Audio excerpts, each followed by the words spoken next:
I really hope I don't have lettuce in my teeth because, Drew, I went old school giant salad. Very good. And it was kind of a lot. My jaw's a little tired. It took me a full 30 minutes to chew that salad. I don't know if I've ever become tired from eating. You will if you eat a Brian Goulet salad. Let me tell you that much. I don't. That doesn't sound appealing to me. Oh, it's appealing. All right. Well, let us leave that one alone. All right. Sounds good. We'll kick this thing off. All right.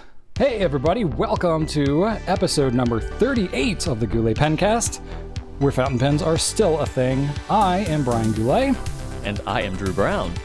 And we are here from the Goulet Pens to deliver this casual and informal, tangential and extraneous, superfluous and extemporaneous fountain pen show where we talk about what's going on at the Goulet Pen Company and in our fountain pen lives. In today's show, we're going to be talking about storing pens that are full or empty. We're going to talk about best green inks, our favorite Goulet exclusive pens, past or present. So we'll be opening up the crypt or the tomb or the whatever. We're going to talk about if silicone grease can mess up with your ink at all. We're going to have tip of the week on filling a piston filler. We're going to spotlight the Conklin Crescent. And we got a bunch of nonsense Drew and I have been up to, as we always talk about at the end. So I think it's going to be a pretty good show, Drew. What do you think? Absolutely. Oh, it's going to be the best one yet. Oh. Not the worst one yet, for sure. Well, no. Somewhere in between best and worst. There you go. Most mediocre pencast that we've ever put out today. Yeah, right. I like that. Set your expectations in the middle. So let's start it out with a unreasonable amount of feedback. All right, Brian, we got a ton of feedback. I'm not going to read everything verbatim because there is a lot. But There's there a lot. was I looked at the notes and I was like, are we going to try to read all this, Drew? This is crazy. No. I'm not going to read all of it, but I wanted to get the gist of it because some of it was just solid gold. I appreciate everyone's comments so very much. I read every single one. While I may not respond to everyone, I read every single one as long as it's... No, I read every single one, actually. So first thing, I wanted to mention that Lisa says, "Hi, Brian and Drew. As a longtime Pencast viewer," turkey hammock emojis. Well, yes. 2 palm trees with a central turkey. Yes. Very much like the sticker. Love it, Lisa. Fantastic. It's not surprising that the YouTube algorithm would helpfully suggest more episodes to me. But then, I guess, I also got these random lookalike posers. See attached screenshots. Brian, I just sent you a picture of Lisa's recommended videos there, and it has the Pencast, and then below the Pencast, you've got these atrocious-looking imposters. However, it's pretty clever because it's Henry Cavill and Simon Pegg. I've actually watched this video talking about English slang, and Henry Cavill with this luscious head of hair and a black shirt is right below Brian, and then next to him is this goofy pale man wearing a blue shirt with a funky pattern. And kind of a scruffy looking beard too. Right, it's pretty accurate. It's not way off the mark. No, it's not way off. I'll take it. So, I'm sure you will. I'm sure you will. But no, I love Simon Pegg. He's fantastic. I love everything about him. So I'll share this with you too. But I thought that was really funny. I don't know Henry Cavill that much, but he's a beautiful looking man. He's a handsome fellow. He's a handsome fellow. He makes good stuff too. He's also a huge Witcher nerd, and I appreciate that, being one myself. All right. So I also told a really weird story, not worth repeating, about how my wife saw a squirrel with a bagel one time. Don't worry about it if you didn't hear it. But I did get some support about squirrels having been found with several random food objects. Of course, they're scavengers, yeah. They are, but like entire things. Somebody said they saw one with just a long stem rose in its mouth, just walking around like he was about to, like, Jill said that she saw a squirrel with a donut, and then Anne told a story about how she has local scone squirrels in her vicinity because there is a scone bakery and scones often get stolen. In fact, she said that she saw one store one high up in a tree before it finally blew down into my yard so I could throw it away. So, like, literally, she's seeing a scone up there. Like, scones are raining from the sky. Scone squirrel. That thing needs to fall so I can get it. And she finally, the errant scone finally descended to terra firma, and she was able to throw it away. So, I was not expecting the squirrel comments, but we got them, and I loved them. Definitely here for it. I also asked, as we spoke about the nib chameleon sticker that we will soon be offering, what is an opposite? So if a nib chameleon is someone who can use a variety of different nibs and still be happy with them, what is someone who only sticks with one nib? And we got a couple great suggestions. Gengar Official said it would be a nib fiend. Lindsay Lindbert said a nib curmudgeon. Actually, 2 people said nib curmudgeon. KT Verdun said a left-handed person, which I thought was funny because sometimes lefties prefer extra fine nibs for the dry time factor and the lack of smudgeability. Beth said a nib rhino. Sarah said you could just call them nib picky instead of nitpicky.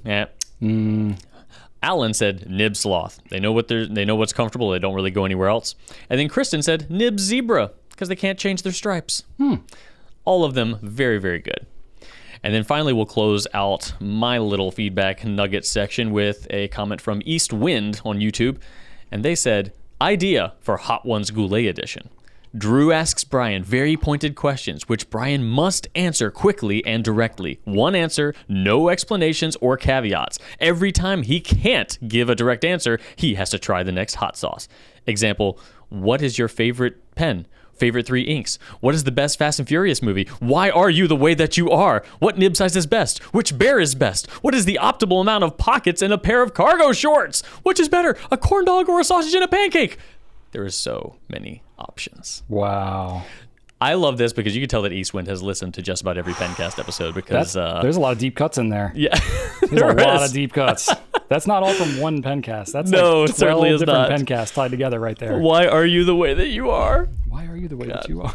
Oh, that would just... that would kill Brian. So, like, I died a little inside as you were reading those questions. I was like... I don't know that I could do this. And I don't really like hot food. So I would have a cognitive dissonance in my brain saying, I can't make this choice, but I don't want hot food in my mouth. Right. It's like, what Fast and Furious is special? I don't know. Where am I? What day is it? What am I wearing? Like, what do you mean? Depends on what kind of food I've eaten, the previous Tuesday, like... All right. Well, that's it for me. If you want to cover some, Brian. This is good feedback. Stuff, though. Great good feedback. Stuff. This is honestly like some of the favorite parts of what we do is getting to interact with you all. That's how we know we're doing something right, at least. I got some feedback too here. So Ahmet says that the Millennial Falcon joke made my day. More dad jokes, please, sir. Ahmet, I will make sure to keep that firmly in mind. Isaac also says, best joke of the millennium. Thank you very much. Loving the support and praise on that. That will fuel my fire, my burning passion for helping Drew cringe face, because I'm like the Emperor in Star Wars. I just like suck the soul out of Drew as I tell these dad jokes. Okay. Here's the thing. I appreciate the trust that Brian has given me to pretty much, select these questions and then have it. But so I want to maintain honesty. There were a lot of people who apparently enjoy my suffering. So I wanted to put these comments in. I wanted to put these in here because I don't want Brian to think that somehow I'm cherry picking. I would love to have not revisited this. Well, but I'm maintaining professional composure. I'm maintaining objectivity. Your integrity is admirable. However, also I would tell these jokes whether or not you put these comments in here. So you might as well. That's true. That's true. Every time we're at a company meeting and he tells one of the things, he looks at me to see how much I've died inside. That is my gauge. Yeah, that is my gauge for how well really I've told the joke. I love it. Love it. Yeah. You're a good sport. I told somebody in the comments that I felt like Wile E. Coyote thinking he's fine, doing a good job, and then an Acme rocket just comes and just slams him right in the skull, and he's just left a charred mess of fur and eyeballs, and that was me. Yeah, it's a Looney Tunes moment, like when he runs off the cliff and he continues running until he realizes there's no cliff anymore. That was me. Then he drops. That's true. Unexpected tragedy. Yeah, I love it. Anyway. Ariel says, I pulled the O-ring between the grip and the body off my Lamy Vista, and the cap still snapped into place. What? But slightly less than usual. The O-ring inside the cap is definitely doing most of the work, but not all of it. As far as a name goes for the... Okay, so I think we're transitioning here. So I think the O-ring helps with that, but that's not the sole thing. It's not the O-ring. There's like another snapping kind of mechanism in there. I think the O-ring helps to seal the nib and, and all that, but maybe gives a little bit of cushion, but I don't think that's what's actually causing the snap cap to actually occur. But anyway, it's helping. Yeah, it's doing something for sure. I mean, they're not just superfluously putting random stuff in the pen that doesn't need to be there. As far as the name goes for the filling, John, what word is that, Drew? For the filling, John, Jawn. I don't know what that means. In the pilot, I'm thinking something simple, not snappy, pun intended. Clean fill, maybe. I don't know. What is it? What are you talking about? You were talking about the how the Procyon fills with the, I called it the face sucker. Yeah. And obviously, Ariel is trying to think of something even better, which is John possible. A word? Is that a typo, or is that a word that I'm not familiar with? I could be unfamiliar with it. John. I don't know. Filling John. I don't know. I like Jawn. I like the word. We should make it a thing if it's not already a thing. Filling John. All right. Anyway, clean fill maybe, unless the truck stop or gasoline pilot already used that. Nice. In response to the face sucker on the Procyon here, Mary. Look at this, Brian. Yeah. Jawn. Is it a thing? Used to refer to a thing, place, person, or event that one need not or cannot give a specific name to. It's literally a name for the nameless. Yeah, like a thingamabob. That is awesome. I've never heard this word. I'm going to have to remember this. Word of the week. I may not. John. If you say it, it sounds like John, like the person's name, John. John. So you have to be like, you got to get that W in there. John. John. Yeah, you got to say it like with a Boston accent, like John or Long Island. Got to get yourself some marble columns. It's an SNL skit. If you haven't seen that, it's really funny. Anyway, my family's all from New England, and a lot of them sound like that, which is awesome. Okay, Mary said in response to the Procyon John face sucker, why isn't that a feature on all fountain pens? That should just be standard, folks. A lot of folks commented about it, apparently. So I agree. I don't know why more people don't do it. Probably, I'm guessing, it's more expensive. It's harder to do. You have to probably have a feed of a certain size in order to be able to make that happen. Also, a lot of people don't make their own feeds. They're buying feeds from Bach or Yovo or some other, nib maker. So, they would have to make it, but I mean, they could. It's technically possible, I'm sure, but I don't know how economical it is on all pens. Like you see that on pilot pens like the Custom 74, but you don't see that on ones like the Metropolitan and things like that. So I'm sure there's a price to be paid, but the Procyon is the most affordable one that I can think of that has the face sucker. So I don't know. It's one of those things that like, it really should exist more. Or maybe there's like a design thing. Maybe it's like a patent of some kind or something that is, prohibitive, and everybody would have to design their own custom one, which is probably very expensive as well. I have no idea, but it's pretty cool. But not a lot of people knew about it, for one. So if people don't know about it, they can't ask for it. And if they can't ask for it, then manufacturers don't know how important it is to make it. So maybe we can start a movement here. Maybe we can be part of the revolution for pen companies to put these features on their pens. I don't know. Not making a promise. Face sucker revolution. I'm just saying. Might need a better name, more appealing name than a face sucker. I'm just saying that's fun for a pen cast, but doesn't have a lot of catch to it when it depends on how you say it. You have to say it with a more distinguished inflection. Oh, okay. Well, yes. Maybe I'll let you sales pitch that one to the powers that be. You just need to get Michael Caine to do it, and it'll be fine. Oh, that would be cool. I would buy anything that man would talk about. He's got an awesome voice. Anyway, face shocker. Yes, face. There you go. All right, John, not John, but John says, I'm just lounging here in my turkey hammock, enjoying the show when you brought up the Platinum Procyon, and I got excited. The Procyon was basically my first next level pen, and it was a revelation. Super reliable, beautiful to write with, attractive to look at, and with that built-in ink snuffler, another way to say it, to allow filling from very low levels of ink. I had it inked up constantly for over a year before I gave it a rest. Now I want to go grab it up and ink it again.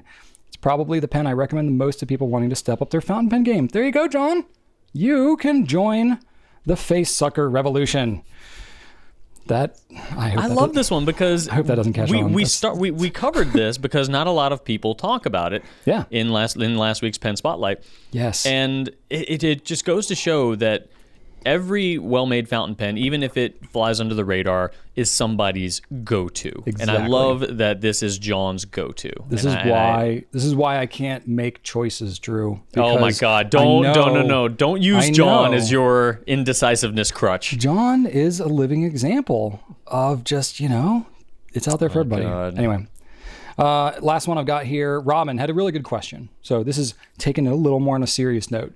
Says, Benu people, so the manufacturer Benu, have elected to leave Russia heading to Armenia. So they are a Russian manufacturer, have been a Russian manufacturer until the invasion a couple of weeks ago started. And they've been very, very conflicted about everything that's been going on. And they have put out there to the world that they are leaving and going to Armenia to establish and bringing their employees with them, I believe. So Robin asked, I'm wondering if you know if they're safe and out of Russia. Robin, unfortunately, I don't. I have not gotten any kind of an update. As you can probably imagine, fleeing a country that is in the state of war is complicated and dangerous, and communication can be tough. So what I can say, we talked about it like when the invasion first happened a couple of pencasts ago. Didn't really talk about it a lot last week. But basically, we are keeping tabs on what's going on. We've gotten some people asking us, like, take Benu off your site because it's Russian and we want nothing to do with it. I get that. It's a little more complicated, and I won't get deep into it, but I'll touch on it just a little bit. So the folks from Benu, we've been working with them for years. They're really, really nice people, and they are not in support of the Ukrainian invasion. They are not at all. To their own personal risk and detriment. And that's all I'll get into about that. But they are literally leaving everything they know to get away from that, which is I cannot even really truly absorb what that would be like. If I had to just up and leave everything I've known, my family, everything I grew up with, and go to an entirely different country and try and keep our business running, I can't even fathom. So I'm really not pressing them for a lot of updates because, frankly, they have a lot bigger things to worry about. But they know we have, are supporting, them in principle, whatever. What I can say is we have not placed a single purchase order. We have had no money go to Russia since this invasion happened. Anything that we have on our site is all paid for. So if you are looking at anything on our site or buying a Benu pen, that money is already gone. You're not supporting anything that's going on at this point. So really the only thing about it is the optics of having that brand on the site now. And we adjusted some of the language on the site to even say, take off the Russian part because now they're not even in Russia. So quite literally, I don't know what the future is for Benu. They intend to set it up outside of Russia, but as you can imagine, it's so many things. How does payment work? How does shipping work? And you're still in a war-torn area. So I don't know, but my heart goes out to them. My heart goes out to all the people who are in the middle of this war. It is absolutely heartbreaking.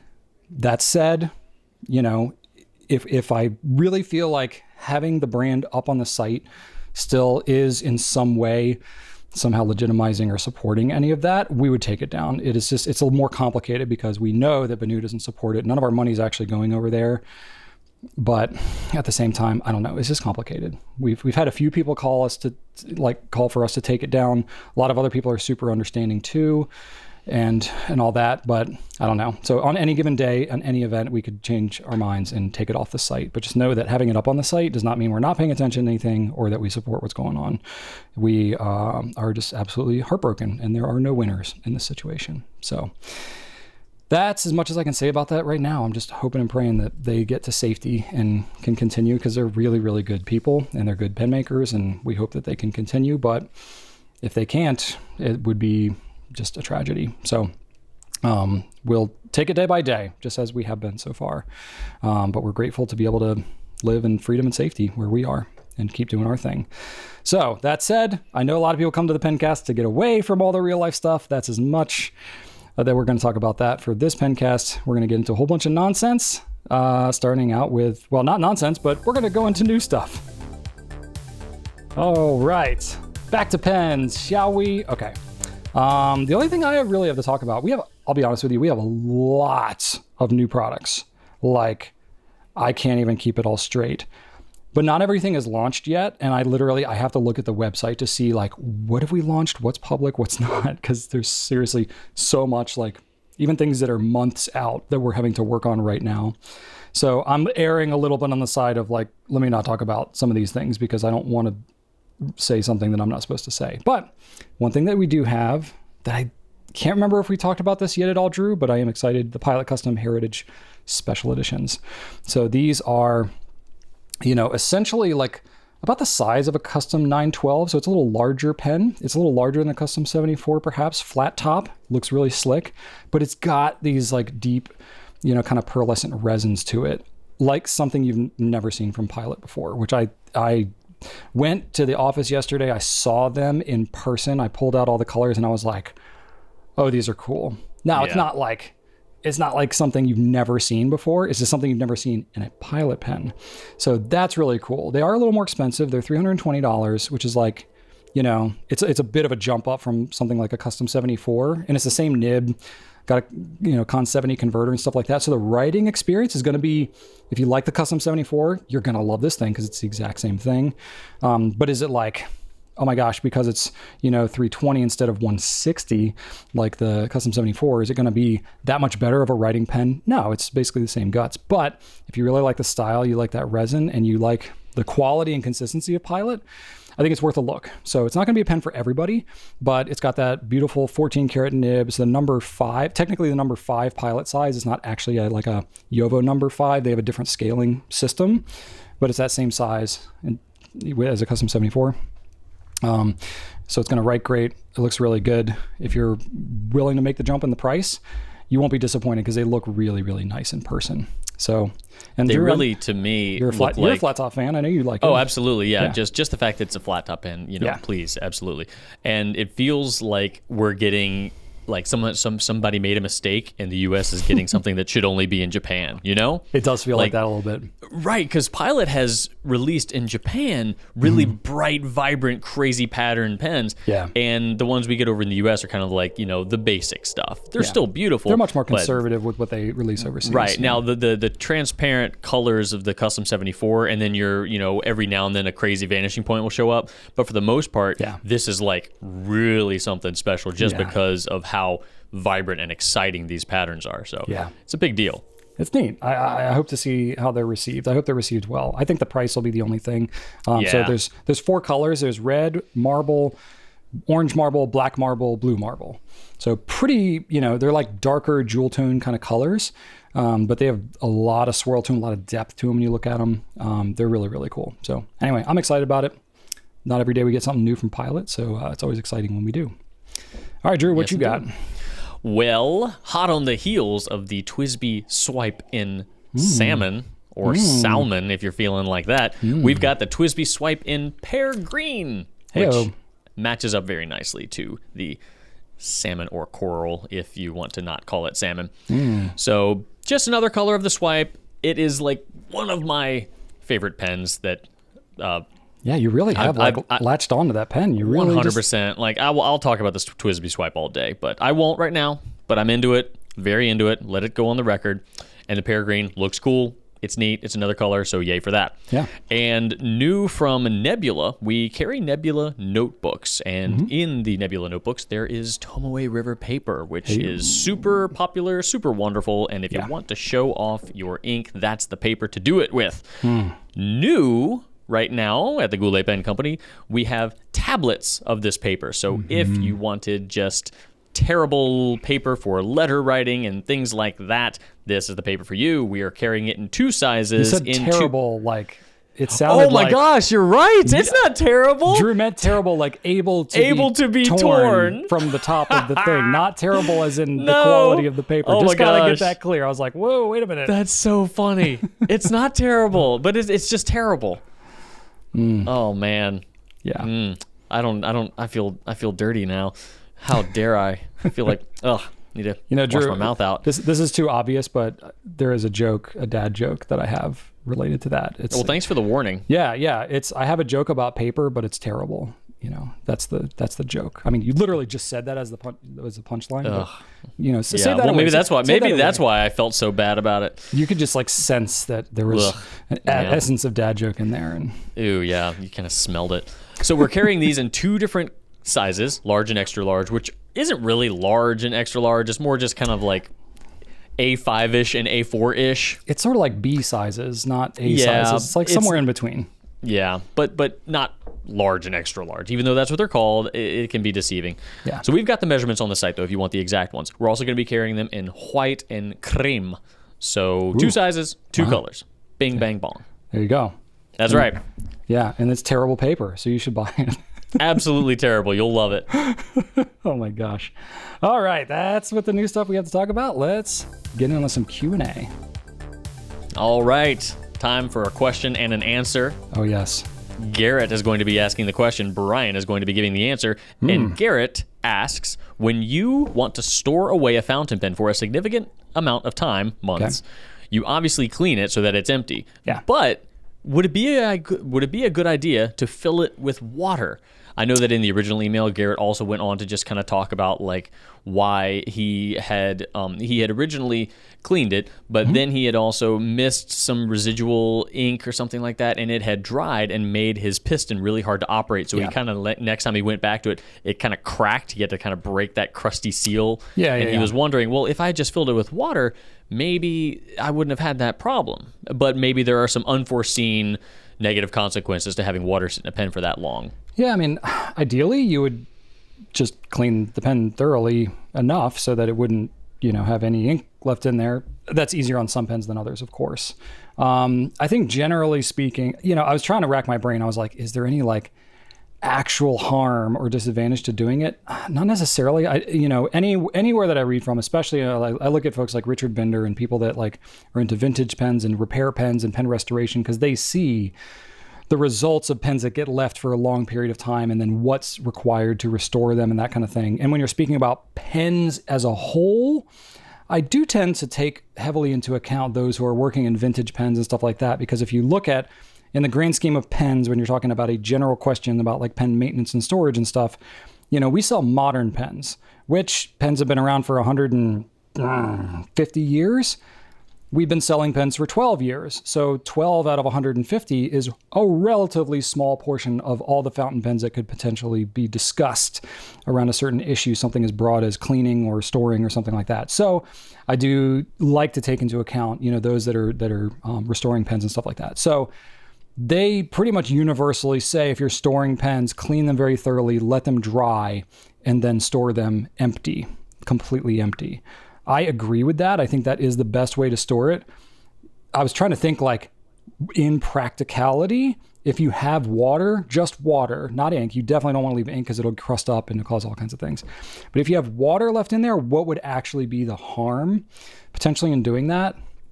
I don't know that it would necessarily be a harmful thing, because think about if you're using a pen regularly for that same amount of time, if you just have water in it, it's not really going to hurt anything. I do think that there are probably some like pen materials and stuff like that if the material itself has prolonged exposure to moisture, I'm thinking like some natural materials like casein and some of these types of things, like older resins and stuff like that on vintage pens that are not as chemically advanced as what they make today. Having them stored in a moist environment is not favorable, because it can actually break down the material over time. So that's where I think a lot of that comes from with like some of the vintage pen experts, is some of those earlier plastics and stuff like that. If they're in a very humid or a moist environment for a long period of time, it can actually break down or can yellow the plastic, cause it to warp, these types of things.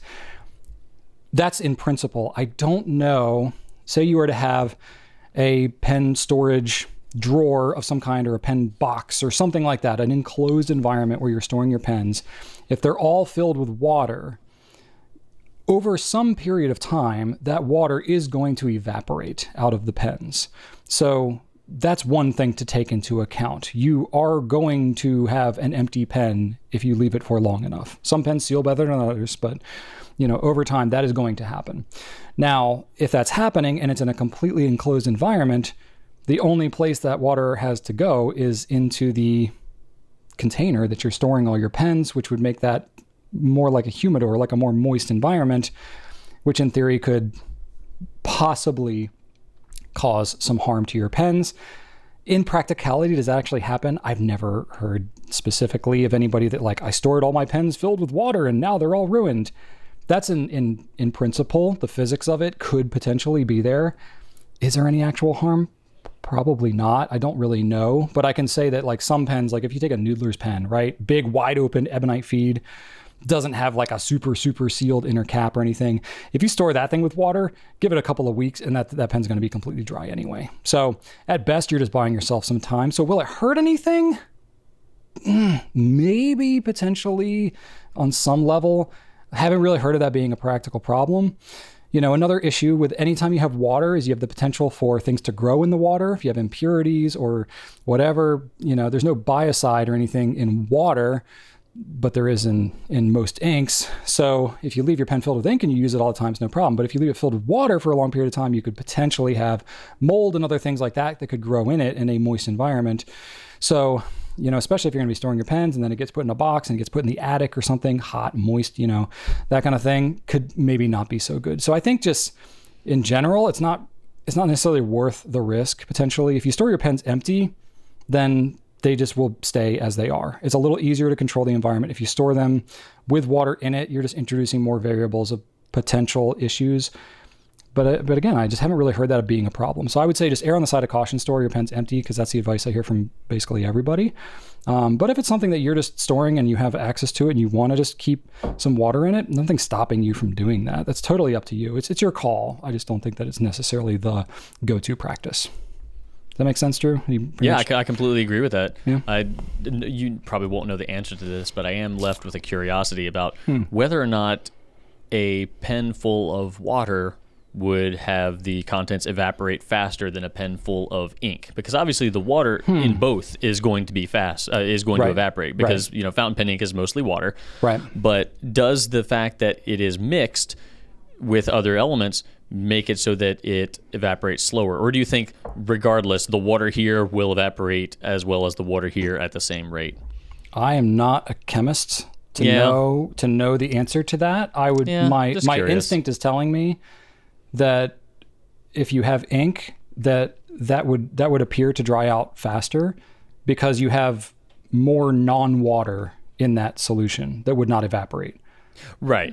So the water may evaporate at the same rate because there's actually more water in the pure water than there is in just the ink, that you would be left with, you know, say it's 90% water, 10% other stuff, which is probably somewhere close to the ratio of most inks. It's a lot of water. You know, then you would have that 90%. Once you hit that level, you'd be left with 10% water in the pen that has just water, and you'd be left with all the dried up, crusty other stuff in the pen that had ink in it. Yeah. But does that actually make a difference? Probably not. No, not just really. Curious. I do wonder, though, if anybody out there in YouTube land has, or if you're listening to the audio version of this, has decided to store their pens with water. I'm sure that Garrett is not the first person to have thought of this. I bet there's somebody out there does this. So if you do, please let us know, and let us know how it goes. I will say, in practicality, my own personal, because I have a lot of pens, so I am very regularly not using a majority of my pens for extended periods of time, even as much as I try to use them. So when I am cleaning my pens, very often I'm cleaning them to be stored because I'm going to switch it out for another pen. So that said, I'll try to dry them out and stuff like that. I do have a little, I just thought of a good tip of the week, Drew. I'm not going to say it now because I want to save it because we're running low on our tips of the week. Write it down. I'm going to write it down. Okay, give me 1 second here. Okay. That pen doesn't have ink in it. Okay, hang on. So right now I am using all Diamine, the most recent holiday edition from the Inkvent calendar. I have Black Ivy, and then Ruby Blues, and then All the Best, which is like the final ink that you got on December 25th. And All the Best was a risk for me because I generally don't use shimmer inks, but I have to say I absolutely love this one. And look what I did, everybody. I paired 3 Lamy All-Stars with my, I guess this part of the synthscape would be better. Look at that matchy-matchness. I love it. It makes me so happy. Nice. Makes me very happy. All right. You, Brian, when you are cleaning your pens, you are generally cleaning them to be stored for an extended period of time. Yeah. So I will try to dry them out. Honestly, drying them out, most pens, you pretty much you clean it thoroughly, and then you just pretty much leave the pen uncapped. Or if the pen is disassemblable, leave it in a moderately disassembled state overnight, and that will pretty much take care of it. Wick out as much of the water as you can, but then it'll air dry, and that's really all you need to do.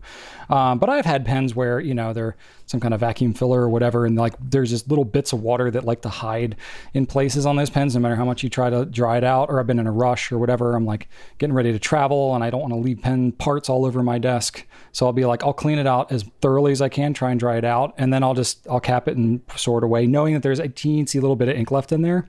I don't sweat it for those ones unless it's a particularly important pen or something like that. But if it's just a normal old modern pen, I'll leave the little droplets, the little aerosol sized droplets of ink or of water that can be left sometimes after a cleaning regimen when you don't have time to let it air dry out. I'll leave that in there and store it. There's so little actual water left there that I don't sweat it. It's going to evaporate in a period of time. There's not going to be that much enough there to worry about. So in my own practice, that's what I've done, and I've never seen any negative consequences of that. Not that it couldn't happen, but that's what I do just in practicality. There you go. All right, moving along. Next question we have from Ecology Fiend. Best green inks. That's the whole question. Beautifully Brian, poignant. That is timely. This week what do you call Saint best? What is best to you, Ecology Oh my God, Fiend? that's why you're not answering this one. Get out of here. No, this is Drew's question. I have thoughts, but Drew's going to take it. All right, so it is timely. We're approaching St. Patrick's Day, and green inks make me happy. I don't know why, but I guess it's because I don't use them often enough. So when I do, I'm like, oh my God, green, why don't I do this enough? And they always just fill me with joy. So I do really love green inks. Shockingly, the ones that fill me with joy are the more bright, vibrant greens. But for whatever reason, in my fountain pen life timeline, I have traditionally gone with dark greens. I don't know why, if the other ones make me so happy. Anyway, I am a huge fan of Noodler's L. Lawrence, Ebony Green by Private Reserve, and Green Black from Diamine. All three are super dark greens, almost black. For whatever reason, I just really like the way they look. They have this motor oil kind of vibe. I'll toss in Noodler's Zhivago in there too. Oh, That's right in the mix there with all those. But yeah. Zhivago is amazing. There was a time where I thought that they were going to stop bringing in L. Lawrence into the U.S. And I was like, I need to start loving Zhivago. So I did use Zhivago a lot because I'm like, all right, Drew, this is going to be your new ink. But then L. Lawrence kept coming. So would you see, when I don't think of a dark green ink, I don't immediately think of L. Lawrence. I think of that as more of a gray, but I guess it teeter, or maybe a brown. It's really kind of in the mix of all of those. If you compare it to Burma Road brown, that is a green brown. Compared to that, L. Lawrence looks pretty green. Okay. But it all depends on where you're coming from. That's fair. Yeah. However, as far as my medium greens go, the one I've used the most in the last 10 years has been Private Reserve Spearmint. It is such a pure, bright, fun, just medium green. I love it, and I've used that one more than anything. As far as light greens go, my go-to has always been Pilot Iroshizuku Chikurin. But recently, Brian, I discovered Robert Oster Citrus, and that one is just a tad more energetic to me, and I really love that one. Very, very good shading on both of those. So for the season, I don't know. Spring is about to be sprung. Chikurin and Robert Oster Citrus, I will really heavily recommend that. And as I was perusing our shop to make sure I wasn't missing any greens that I really love, I came across one that I am super into trying, Brian.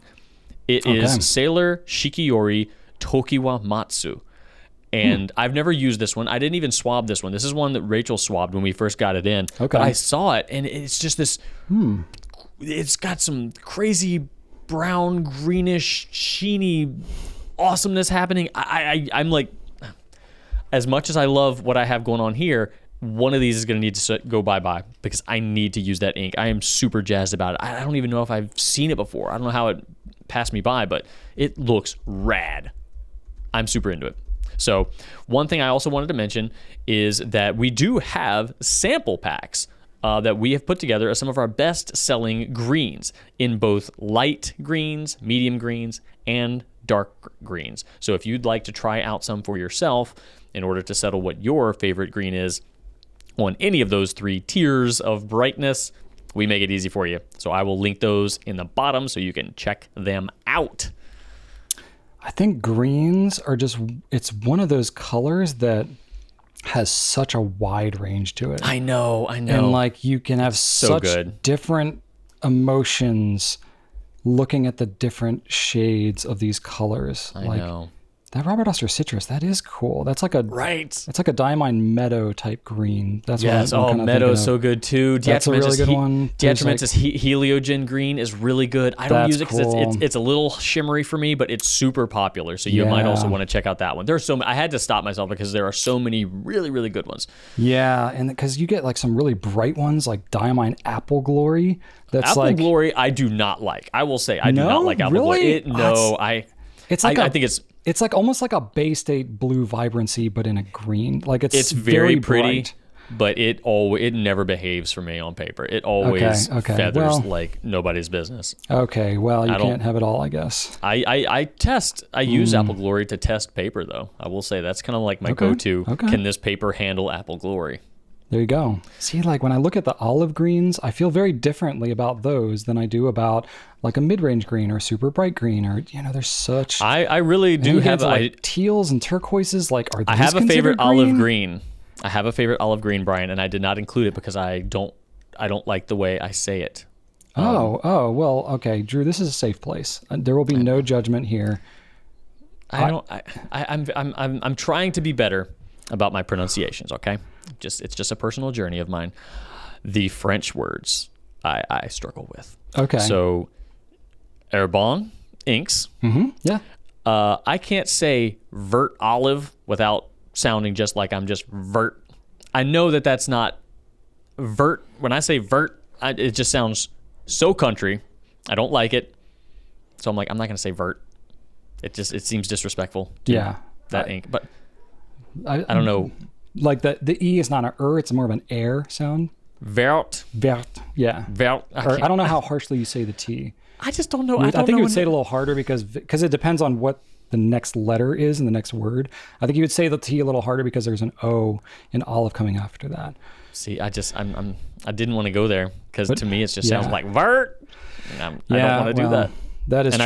I did it. I'm sorry. Well, I did it. I appreciate it. But I like the ink. I do. It's a noble effort. I appreciate you trying. Thanks. But then again, I don't 100% know the correct way to say it either. But anyway, that is a nice color. I agree with you on that one. There's a lot of good olive greens. I will say it's a tough pick. It really is. For me, I struggle a little bit because I don't know how much teals and turquoises and stuff like that fall into this. So not at all. In my mind, I think they should really be a separate classification. They should. But I'm torn with Emerald of Chivor because that is one of my favorite inks of all time. Mm-hmm. Its name is called Emerald, which is a very distinctly green color, but to me, it's really more of a teal. So I will acknowledge it, but not really classify it as a green ink. It has a lot of green. It has a lot of green to it, but I wouldn't call it a green, especially because it's got a red sheen and gold shimmer. It's like its own thing. It's its own thing. I agree with you. Yeah. It is right there on the edge, though. It is. I mean, technically, we have it on the green filters of ink on our site. So, we at least felt like it was worthy of being filtered as a green color, but it's also under turquoises too. So for me, like the mid-range greens, I'm right there with you. I actually put PR Spearmint in here as well.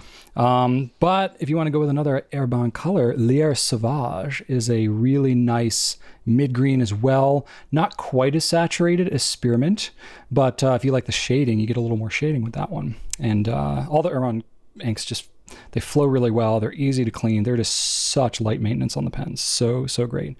And then another one that's kind of a dark horse oddball thing that I wouldn't necessarily pick this color out of a lineup and go, ooh, I want that. But I love the properties of it is Rohrer & Klingner Alt Gold Clean, which is it's kind of an olive color, but it's a very yellow olive green. That's a good one. which is a little bit weird. I normally would go towards the darker olive greens like a Noodler's Army green or, the Vert Olive, as you would say. But the Alt Gold Grün, it's just got such a unique property to it. The shading is out of this freaking world. Like, it's a really popular ink. And it's way more popular than it should be for the color range that it's in because of the properties of that specific color. It's just one of the best shaders around. So I think you could probably say the same thing about Noodler's Brown. Like it's more popular than it should be just because of how it performs. So I think it kind of has that same effect. Like on paper, it just wows, even though the color itself is kind of like, there you go. So there are so many great green colors, and I will say they are hit or miss. Like green pens specifically. Oh my gosh, it is one of the most stressful things for us to try to pick a good green for a pen that we do, because you just get that color a little bit off and you won't sell 10% of what you get if you get that color right. It's like crab fishing, It's like the deadliest catch, where it's like if they get the crab pots in the flow of the crab, they'll catch them all and they'll just load the boat. But if they're off by just a little bit, they get nothing. That's what I feel like it is, trying to pick the right green. All right. It's like crab fishing. Anyway, that's all I got to say about greens. Drew, next one. Okay, well, I'm going to ask you a question from Caitlin, who always sends the best stuff. Thanks, Caitlin. I really love this one because I knew for sure that Brian would just have an answer chambered and ready to fire. Caitlin asks us, what is your favorite Goulet exclusive pen, past or present? Oh, great. This is really opening it up wide for me. That really helps she's a lot. giving you options. Well, I don't want to answer this. That's all he wrote. There's nothing on here except for I don't want to answer this. I added more notes, but it was there's nothing on my version. I did it over lunch before the Pencast as I was eating my giant salad. Awesome. No.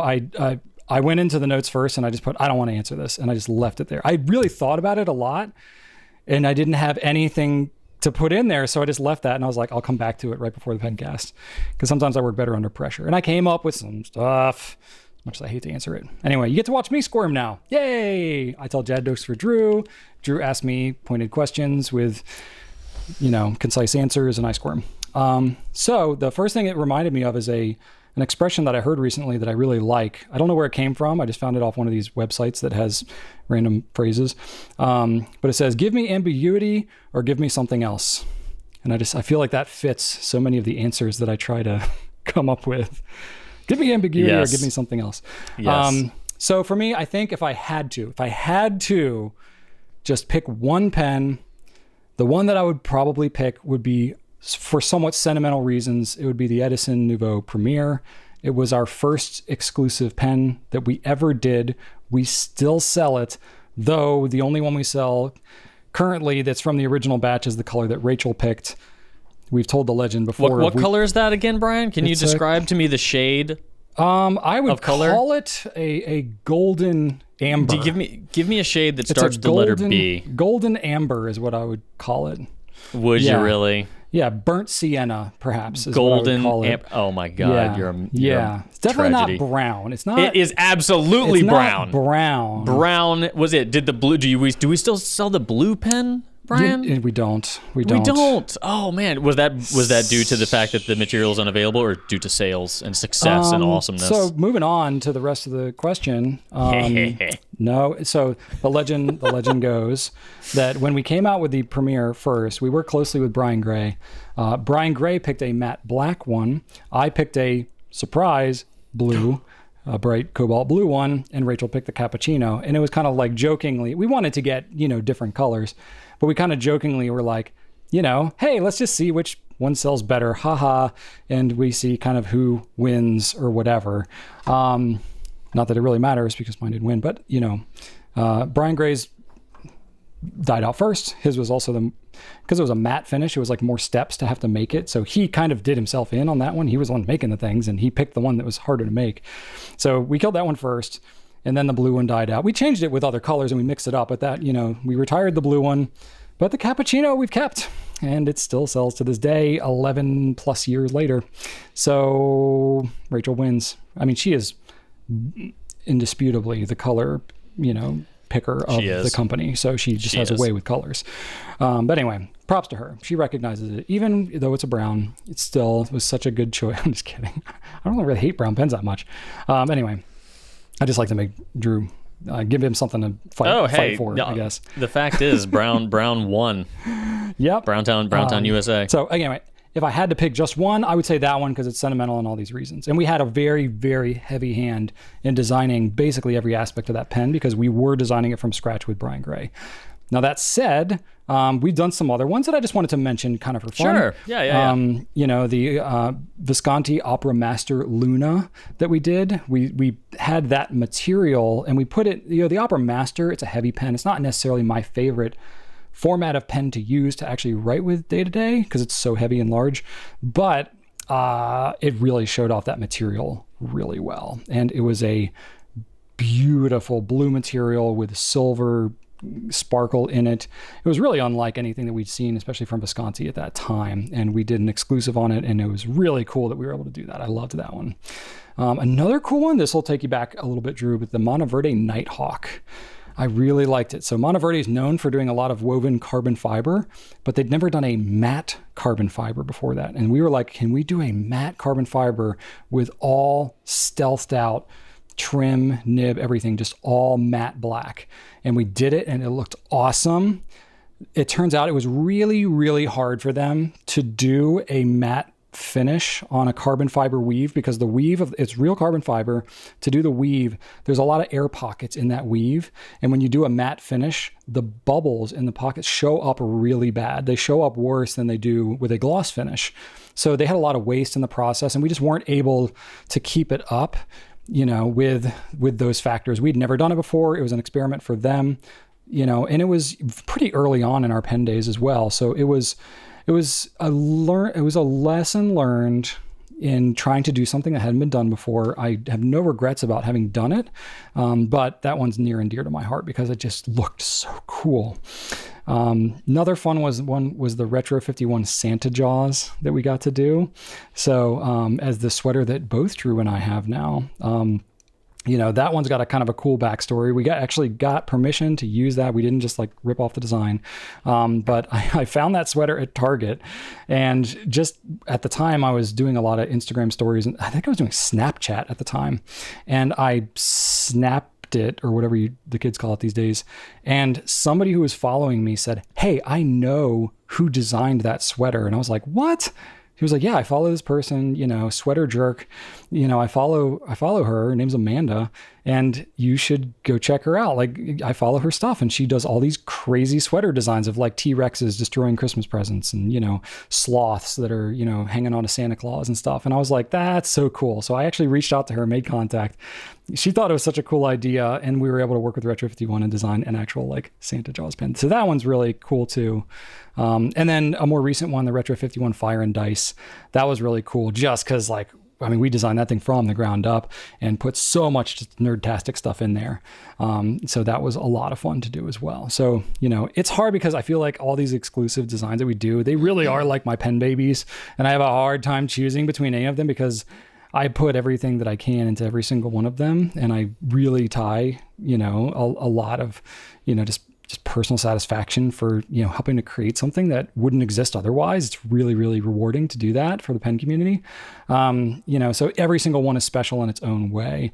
But, you know, this gives you at least some insights into, you know, some of the ones that have stood out, I guess, a little bit. I think those are all solid choices. Yeah. I enjoyed them as well. I think the Luna is probably my number one, but yeah, that Stealth Green Sailor was something special too. That's really cool too. Yeah. Yeah, but hey, we're not done. In fact, we might have something coming down the pipeline right now for all you know. I may or may not have shot a video yesterday that will be coming out. Collective gasp. On something exclusive in the future. Well, I can't really stay tuned. I can't really say what it is. No.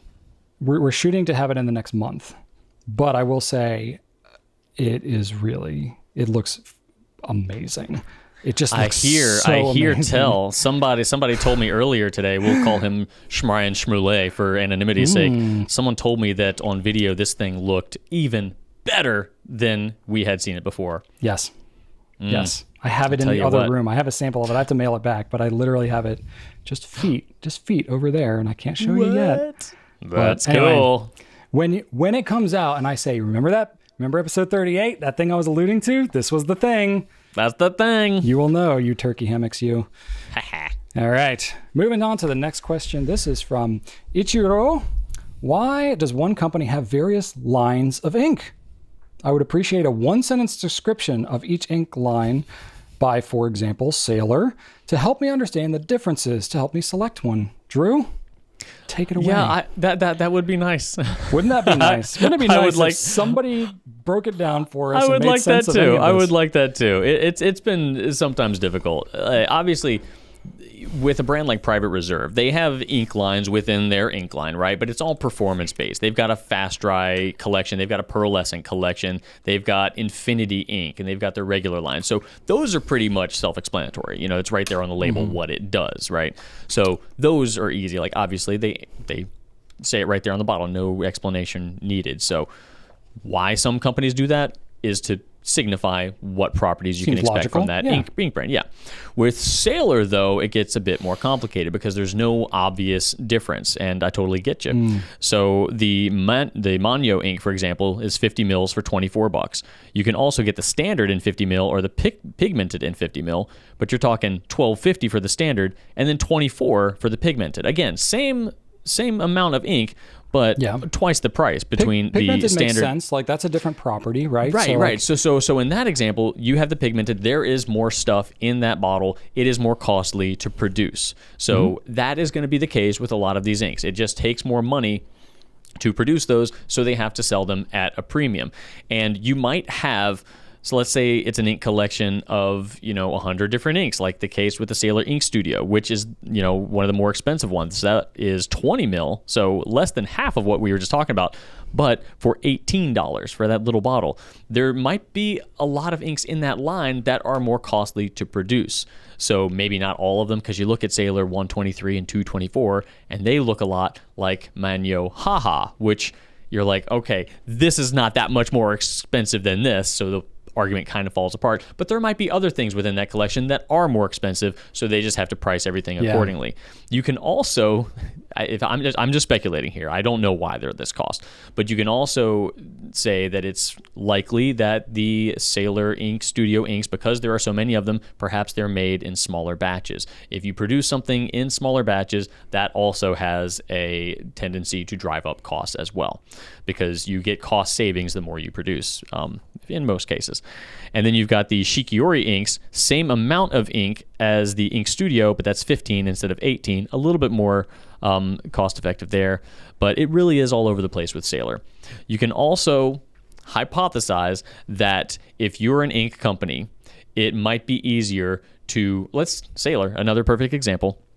Sailor markets by driving new products out quite frequently if you compare them to other big brands like other Japanese brands, Pilot and Platinum. They do not launch things with near the regularity as Sailor does. Not even close.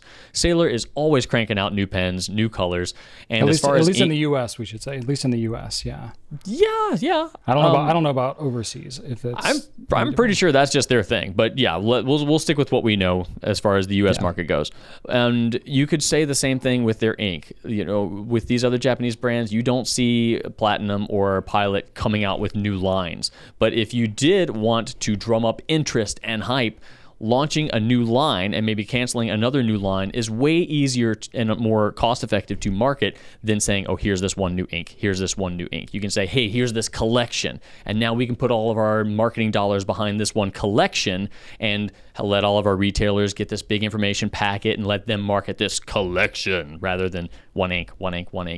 Having to market single ink releases, if that is your strategy, as it most definitely is with Sailor, would be way more expensive, less cost effective than marketing a collection. And then maybe pulling back a collection here and there. You don't need to say, okay, this one ink isn't selling well, so let's pull that. This one ink isn't selling well. You can just kind of operate with these big chunks of products rather than these individual products. So to me, it makes sense. Sailor definitely does this more compared to most of the other big ink brands. They tend to launch single colors for the most part, with the exception of sometimes Diamine. They have, since 2019, decided to get out their blue edition inks, which had come from their Inkvent calendar.